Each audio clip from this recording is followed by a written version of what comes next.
Ilan na bang mga luwang pumatak pagkabigo ang dahilan? Minsan di ko maiwasan na ikumpara sariling buhay ko sa buhay ng iba, at aking napagtatantong ang swerte ko pala kumpleto ang pangangatawan kumpara sa kanilang may diferensyang patuloy lang na lumalaban sa agos ng buhay, dumidiretso lang sa pagsagwan. Kaya salitang paghinto wala kong karapatan. Kung nakaya ng ilan, mas kaya ko ng gampanan. Panindigan kung ano man ang nasimulan, sisipagan pa ng doble at talong gagalingan.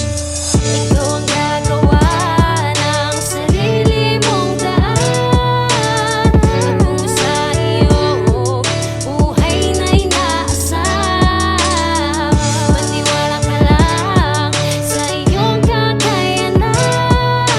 Walang balakid na di kayang lampasan. Laging pinangahawakan ng isang kasabihan, kung meron mang madilim, merong liwanag na nag-aabang sa panibagong bukas na dapat harapin. Maging positibo lang sa isip ko itinanim. Tinanggal ang galit o puot, pagmamahal lang ang sagot. Respeto lang sa kapwa na sa'yo'y nakapalibot. Tuloy lang sa pagakbang, kung madapa agad bumangon. Kahit saan makarating, huwag makalimot